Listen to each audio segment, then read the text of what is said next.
जय हिंद साथियों। मैं पेशकार तिवारी एसपी कोचिंग क्लासेस में आप सभी लोगों का स्वागत और अभिनंदन करते हैं और आशा करते हैं आप लोग बहुत ही खुश होंगे, अच्छे होंगे, स्वस्थ होंगे, मस्त होंगे। और आप लोग को आज हम क्या नाम है 10th क्लास की साइंस रिवीजन कराने के लिए यहाँ पे आए हुए हैं। आप लोग बहुत ही ध्यान से एक एक स्टेप बाय स्टेप टॉपिक को आप लोग समझते जाइएगा। और जो भी टॉपिक है इसमें हम स्टार्ट जो है पहले कराएंगे। जैसे 10th क्लास की जो साइंस है, साइंस 3 भागों में होता है भैया। जो साइंस होता है विज्ञान, ये 3 भागों में होता है। एक तो होता है भौतिक विज्ञान, भौतिक विज्ञान, और एक होता है रसायन विज्ञान, रसायन विज्ञान, और एक होता है भैया जीव विज्ञान, जीव विज्ञान। तो सिलेबस हमारे यहाँ सब लगभग खत्म हो गया है। अब हम साइंस में सबसे पहले मैं भौतिक विज्ञान को रिवीजन करवाता हूँ भैया, करवाने वाला हूँ।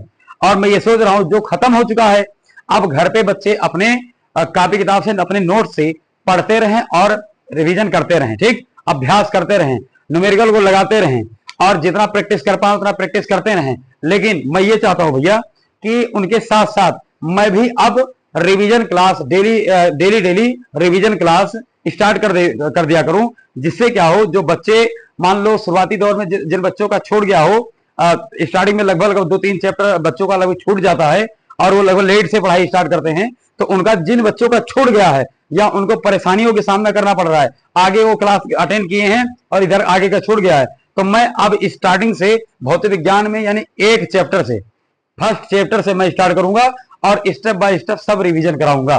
तो आप लोगों से मैं ये निवेदन करना चाहता हूं भैया कि आप लोग वीडियो को अगर फॉलो ना किए हो तो फॉलो कर लीजिएगा भैया चैनल को, और हमारे वीडियो को क्या नाम है लाइक कर दीजिए करिए, और सब्सक्राइब कर लिया हमारे चैनल को भैया, और शेयर कर दिया क्या भैया, जिससे कि जो बच्चे हमारे पढ़ने लिखने वाले हों उन लोगों का जो छूट गया है, आप लोगों की सहायता से, आप लोगों की मदद से, एसपी क्लासेस परिवार की तरफ से जो पढ़ाया जा रहा है उन बच्चों को स्टडी मटेरियल मिल जाया करे, जिससे वो अपना रिवीजन कर लिया करें, अपना पढ़ाई कर लिया करें। और आप लोग धैर्य बनाकर पढ़ते रहिए। बहुत ज्यादा समय आप लोग के लिए बचा नहीं है, लेकिन आप लोग धैर्य को मत खोना, आप लोग धैर्य को बनाए रखिए, और धैर्य को बनाए रखेंगे और आप पढ़ते रहिए, अभ्यास करते रहिए, और डेली एक प्रैक्टिस आप सॉल्व करते रहिए भैया। ठीक है, जिनका सिलेबस कंप्लीट हो गया है वो डेली एक मॉडल पेपर, अपना आंसर पेपर सॉल्व करते रहें और अपनी पढ़ाई को और बेहतर बनाया करें। क्योंकि देखो, रिवीजन हमें बहुत अच्छी चीज देता है। पढ़ने से हमें अच्छे नंबर नहीं आने वाले, लेकिन अगर हम रिवीजन करते हैं, अभ्यास करते हैं, तो अभ्यास से नंबर तो बढ़वे करेगा, उनकी जानकारी और ज्यादा बढ़ जाएगी, और जो भी वो पढ़े हैं उनकी जानकारी और अच्छी लेवल की हो जाएगी। तो अभ्यास बहुत जरूरी है, आप लोग अभ्यास करते रहिएगा। तो भैया चलिए मैं स्टार्ट करता हूं। सबसे पहले जो पहला चैप्टर है प्रकाश भौतिक विज्ञान में, यहां पे मैं लिख दे रहा हूं भैया विज्ञान यानी साइंस।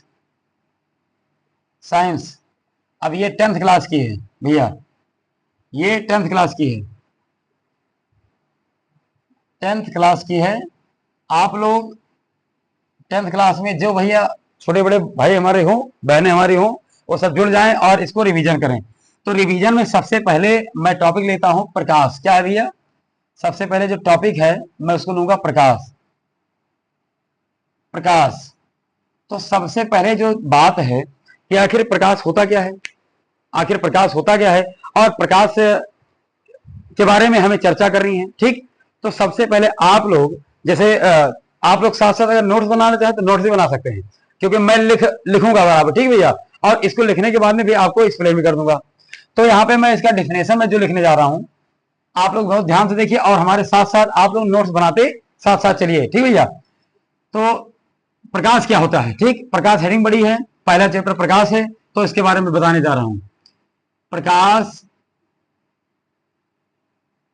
एक प्रकार की,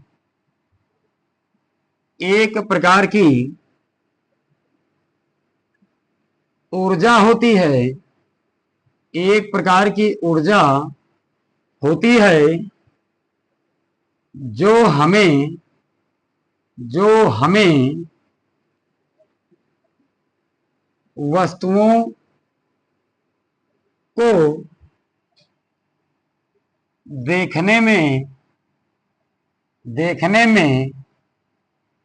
मदद करती है, मदद या सहायता लिख सकते हो, सहायता करती है,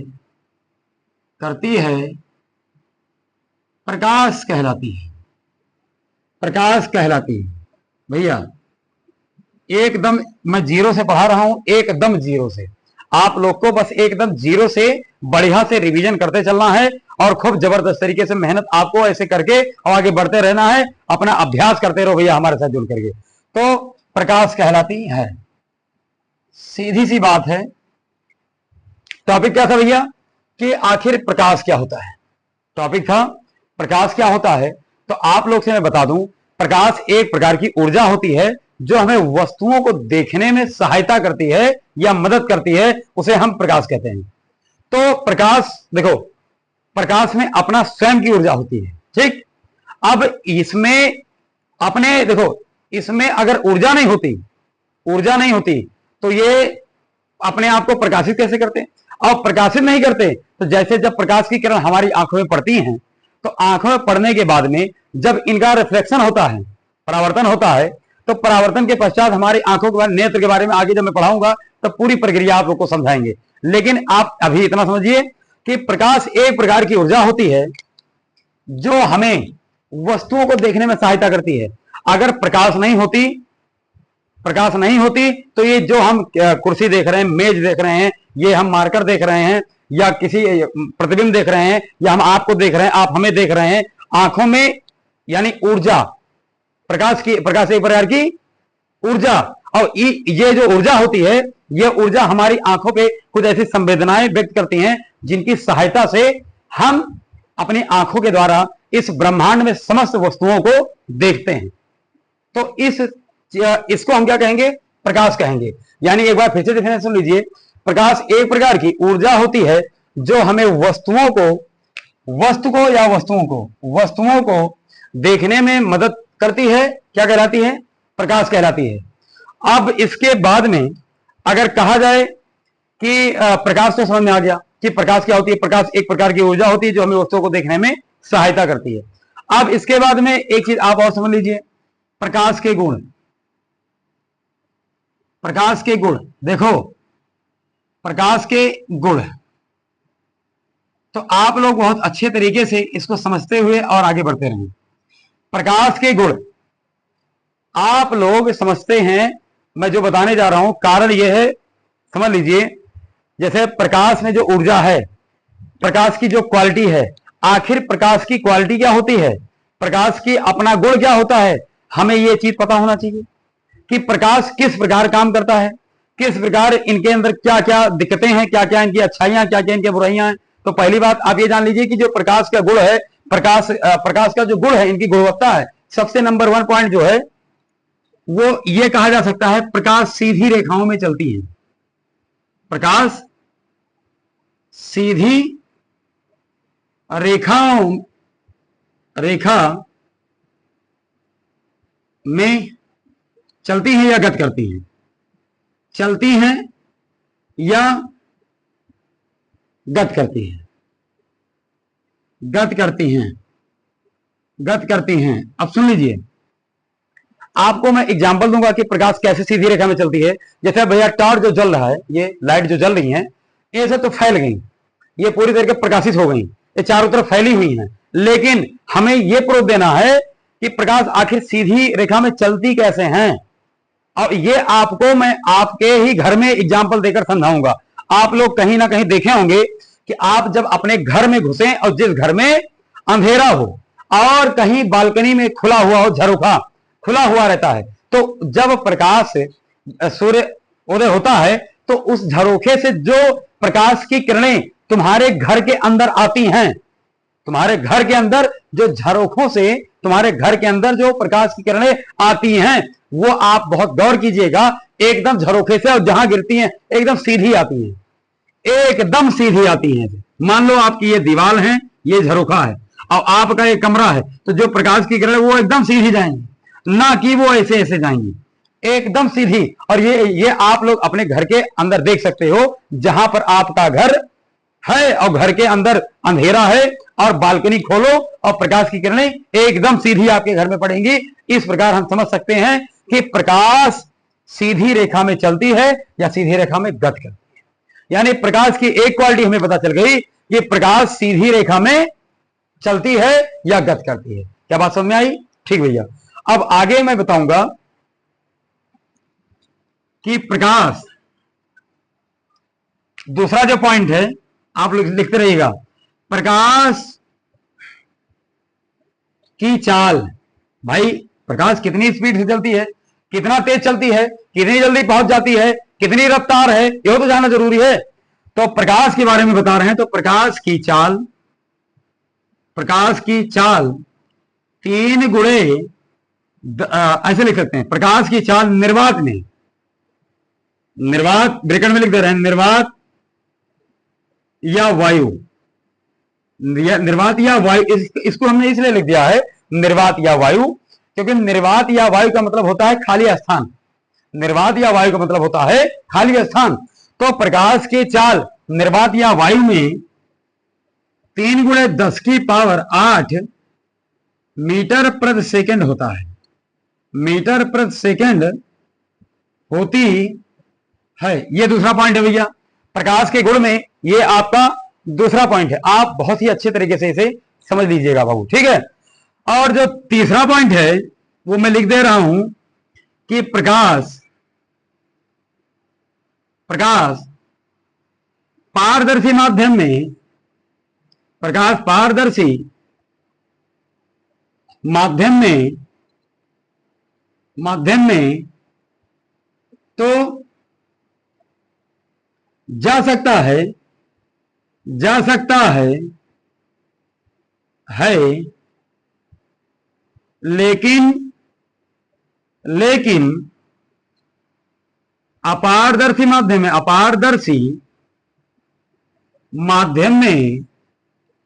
लेकिन अपारदर्शी माध्यम में नहीं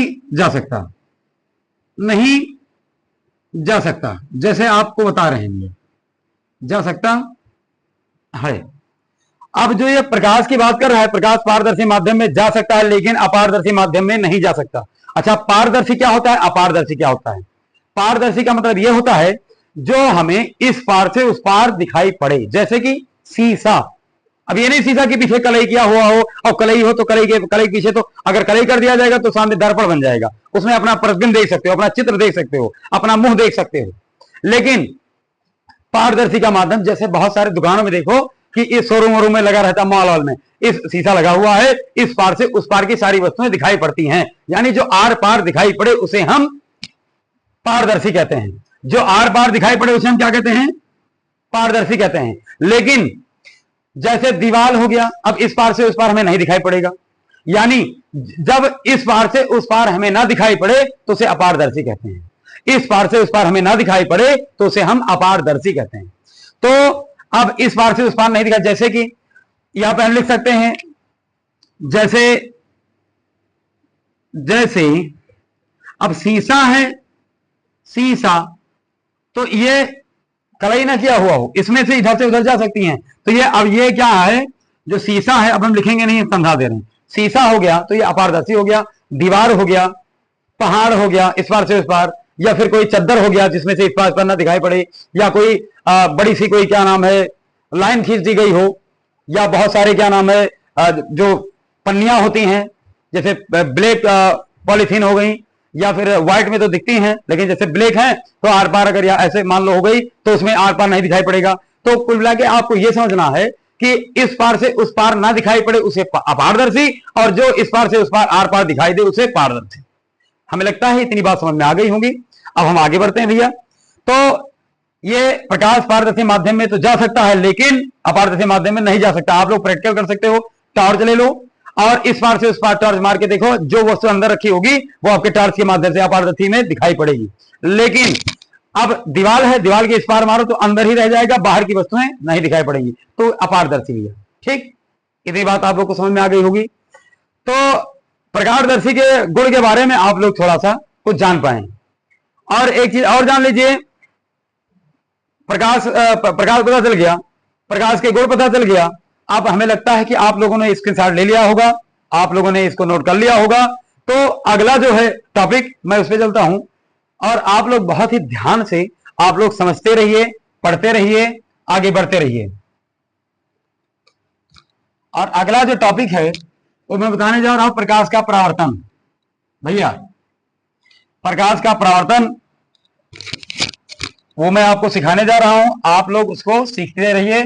और जिन बच्चों का छूट गया हो वो थोड़ा सा भी परेशान ना हो, वो हमारे साथ यानी पेशकार तिवारी सर के साथ, एसपी कोचिंग क्लासेस परिवार के साथ ऐसे ही जुड़े रहें।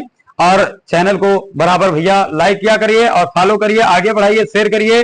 और आपके छोटे बड़े भाई जो पढ़ना चाहते हो, उनका छूट गया हो, उनको मैं आगे रिवीजन कराने का प्रयास, जो छूट गया हो वो हमारे साथ चलते रहेंगे तो स्टेप बाय स्टेप मैं उनको सिखाता रहूंगा। कुछ भी मैं छोड़ूंगा नहीं, एक भी पॉइंट में छोड़ने वाला नहीं हूं, आगे बढ़ता रहूंगा, ऐसे एक भी चीज छोड़ूंगा नहीं। और आप लोग ऐसे जुड़े रहिए, अभ्यास करते रहिए। और हाँ, अपने क्या मैंने कलम कापी लेकर बैठिए, नोट्स बनाते रहिए। और नोट्स आप बनाएंगे तो वो आपको रिवीजन करने में आसानी होगी। आप लोग ऐसे ही लगे रहिए। तो ना संघर्ष ना तकलीफ, तो क्या खाक मजा है जीने में, बड़े बड़े तूफान थम जाते हैं जब आग लगी हो सीने में। भैया एक बात समझ लीजिए, कभी आपको परेशान नहीं होना है। अगर आपने सपना देखा तो सपना पूरा करने के लिए दिनों रात लगकर पढ़ाई भी करना आप ही को पड़ेगा। सपना आपने देखा है तो पढ़ाई कोई और नहीं करेगा, और तुम्हारे गांव घर के कोई पट्टीदार नहीं करेंगे, और तुम्हारे कोई पड़ोसी नहीं करेंगे। तो अगर सपने आपने देखे हैं, आगे बढ़ने का जज्बा आपने किया है, तो आपको ही पढ़ना है। तो ना संघर्ष ना तकलीफ, तो क्या खाक मजा है जीने में, बड़े बड़े तूफान थम जाते हैं जब आग लगी है सीने में। ना देखो, लहरों से डरकर नौका पार नहीं होती, और कोशिश करने वालों की कभी भी हार नहीं होती। आप लोग ऐसे मन लगा के ईमानदारी से ऐसे लगे रहिए, पढ़ते रहिए, और पढ़ाई के साथ साथ एंजॉय करते रहिए। पढ़ाई को भार नहीं समझना है, पढ़ाई को खेल समझना है, और खेल समझकर पढ़ते रहोगे तो आपको कभी कोई दिक्कत होने वाला नहीं है। जय हिंद, जय भारत, वंदे मातरम। अगले टॉपिक की तरफ मैं चलता हूं भैया। अगला जो टॉपिक है भैया वो है प्रकाश का परावर्तन। हमने आपको बताया प्रकाश क्या होता है, हमने बताया प्रकाश के गुण क्या होते हैं। अब मैं अगला टॉपिक है प्रकाश का परावर्तन। प्रकाश का परावर्तन, और प्रकाश का परावर्तन जो है भैया, इसको आप लोग देखते रहिए। और एक भी यानी reflection of light, reflection of light, ऐसे आप नोट कर सकते हैं भैया टॉपिक को एकदम, चाहे ऑफलाइन हो चाहे ऑनलाइन हो। मैं पढ़ाने में कोई कताही नहीं करता हूं, और आप लोग को ऐसे जुड़कर और अच्छे तरीके से पढ़ाई करते रहना। पहले मैं चित्र बना दूं भैया। एक दर्पण होता है, अब इसे कलई कर दिया गया भैया, इसे ऐसे एकदम देख लीजिए, इसे कलई कर दिया गया, और इसे कलई कर दिया गया। एक दर्पण, इसे ए और बी मान लिया गया, ए और बी मान लिया गया। और भैया यहां से प्रकाश की किरण को इस पर आपतित करवा दिया गया। ये जो प्रकाश की किरण है, यहां पे मान लो भैया इधर चंद्रमा मामा नहीं, सूर्य भगवान, तो ये जो हैं इनकी जो प्रकाश की किरणें जो फैली, तो इनकी प्रकाश किरण जो है, मान लो हमने एक दर्पण में परावर्तित करवाया, ये आपतित करवाया। तो जो आपतित करवाया तो इस किरण का नाम भी पड़ेगा। मैं स्टेप बाय स्टेप बता दे रहा हूं ताकि आप लोग कहीं कोई भ्रमित ना हो, एक एक पॉइंट आप समझ लीजिए। तो इस किरण को कहेंगे आपतित किरण, आपतित किरण कहेंगे भैया। और जब यहां टकराई तो पीछे कलाई है तो अंदर जाना नहीं करेगी, और जब नहीं जाएगी तो टकरा कर वापस चली जाएगी। तो जो टकरा कर वापस गई तो इसे कहेंगे परावर्तित किरण, परावर्तित किरण कहेंगे भैया, परावर्तित किरण कहेंगे। और इसमें एक चीज और करेंगे, इसमें एक लंब खींचेंगे, उसे अभिलंब कहते हैं। इसे एक लंब खींचेंगे तो इसे अभिलंब कहते हैं, अभिलंब कहते हैं। और इन दोनों के बीच जो कोण बनता है उसे आई से व्यक्त करते हैं, और उसे कहते हैं आपतन, आपतन कोण, आपतन कोण कहते हैं भैया। इसे आई से व्यक्त करते हैं। और इधर का जो परावर्तित होता है इसे परावर्तन कोण कहते हैं भैया, परावर्तन कोण कहते हैं। इसे आर से व्यक्त करते हैं, ठीक। और इस आपतन बिंदु को मान लो पी मान लिया गया, ठीक। यानी आने वाले किरण को आपतित किरण और जाने वाले किरण को परावर्तित किरण। और इसी पर ये जो खींचा गया अविलंब, इसे क्या कहते हैं, अविलंब कह दिया गया। और ये आपतन बिंदु हो गया, ये जो बिंदु है भैया इसे आपतन बिंदु कह देंगे, आपतन बिंदु कह देंगे बाबू, आपतन बिंदु कह देंगे। और ये जो परावर्तित तल है इसे परावर्तक तल कह देंगे, परावर्तक तल कह देंगे। तो इस चित्र के माध्यम से मैं आपको जो समझाऊंगा पहले आप सुन लीजिएगा। तो पहली बात तो आप समझ लीजिए, जब प्रकाश की किरण किसी चिकने तल से टकराती है तो टकराकर वापस उसी माध्यम में लौट जाती है। प्रकाश के किरण की इस लौट जाने की घटना, टकराकर लौट जाने की घटना को प्रकाश का परावर्तन कहते हैं। एक बार फिर से सुन लीजिए कि प्रकाश का परावर्तन किसे कहते हैं। तो प्रकाश की किरण, देखो, जब प्रकाश की किरण किसी चिकने तल से टकराती है तो टकराकर वापस उसी माध्यम में लौट जाती है। प्रकाश की किरण की इस टकराकर लौट जाने की घटना को प्रकाश का परावर्तन कहते हैं। तो आप लोग को समझ में आ गया होगा, मैं लिख दे रहा हूं, आप लोग नोट कर लीजिए।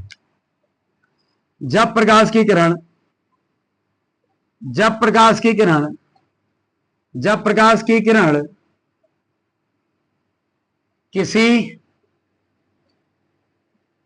चिकने तल से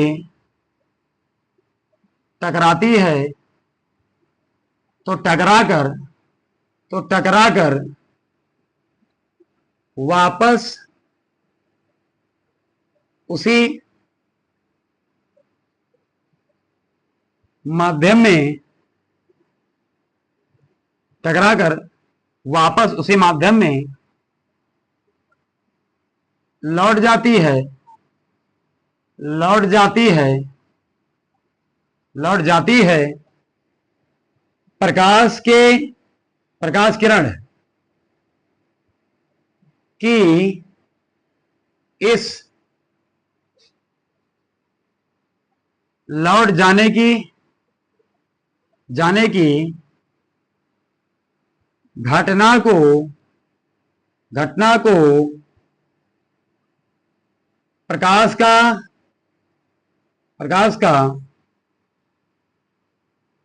परावर्तन कहते हैं।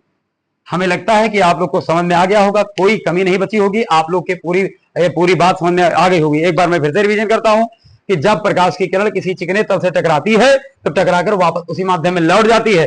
प्रकाश की किरण की इस लौट जाने की घटना को प्रकाश का परावर्तन कहते हैं। अब इसी के ऊपर देखो, इसी चित्र के माध्यम से अगर आप ये चित्र पूरा जान गए हो तो इस चित्र के माध्यम से ही प्रकाश की अगली जो हेडिंग है, प्रकाश के नियम, तो प्रकाश का नियम मैं आपको बता दे रहा हूं। पहले मैं आपको चाहता हूं कि आप लोग इसकी साड़ ले लीजिए और आप ना इसके नोट करके और अपने कॉपी में नोट्स बनाते रहिएगा, ठीक भैया। तो अगला जो टॉपिक है, अगला है प्रकाश परावर्तन के नियम। हेडिंग है प्रकाश परावर्तन के नियम, प्रकाश परावर्तन के नियम। आप लोग बहुत ही अच्छे तरीके से एसपी क्लासेस परिवार के साथ जुड़े रहिए और एसपी क्लासेस परिवार को सपोर्ट कीजिए। आप लोग के सहयोग से ही हमारा संस्था चल रहा है और आप लोग के बगैर सपोर्ट के ना हम हैं ना हमारा संस्था है, क्योंकि आपसे ही मेरी सारी दुनिया है। आप लोग ये समझते हैं, क्योंकि देखो, जिस मंदिर पे भक्त नहीं जाते उस मंदिर का कोई वैल्यू नहीं होता। इसी प्रकार जिस कोचिंग संस्थान पे बच्चे पढ़ने नहीं जाएंगे, जिस स्कूल में बच्चे पढ़ने नहीं जाएंगे, जिस मास्टर का सपोर्ट बच्चे नहीं करेंगे, वो मास्टर कितना भी जानकार हो, कितना भी अभ्यास करता हो, कितनी भी अनुभव हो, वो बेकार है। तो आप लोग सहयोग करिए और एसपी क्लासेस परिवार को आगे बढ़ाने का प्रयास करिए। आप लोग जुड़े रहें और बहुत सारे बच्चों को जोड़ने का प्रयास करें। एसपी क्लासेस परिवार यानी गोंडा से आप लोग जुड़ करके अपनी पढ़ाई को बेहतर कर सकते हैं, आसान कर सकते हैं। और दिन प्रतिदिन आप देखो, चुटकियों में आपको याद करने का तरीका मैं बता दूंगा और आपको बहुत ज्यादा रट्टा मारने की जरूरत नहीं रहेगी। बस आप हमारे साथ ऐसे जुड़े रहिए और मेहनत करते रहिए। प्रकाश के परावर्तन का नियम, तो सबसे पहले आप इस चित्र को देख लीजिए और उस चित्र के माध्यम से आपको दोनों नियम यही समझा दूंगा।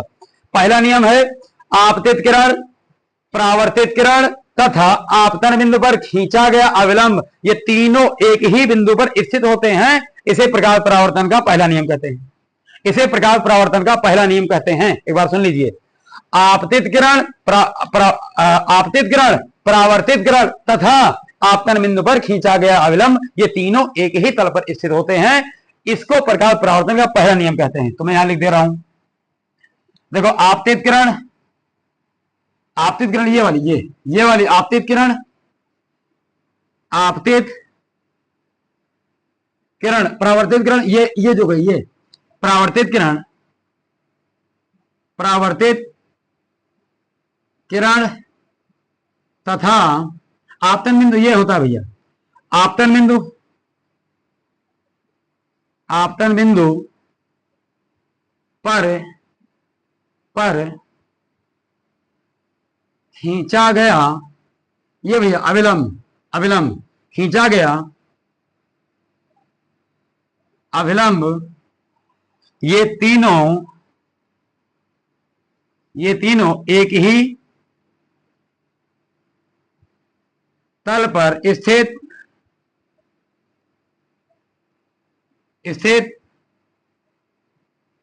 होते हैं। ये प्रकाश परावर्तन का पहला नियम हो गया। और दूसरा नियम बहुत ही आसान है।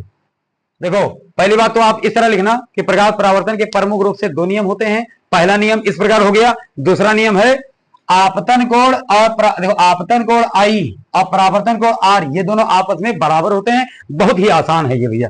आपतन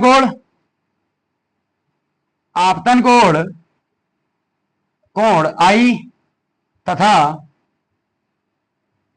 परावर्तन कोण आर आपस में बराबर होते हैं, आपस में बराबर होते हैं।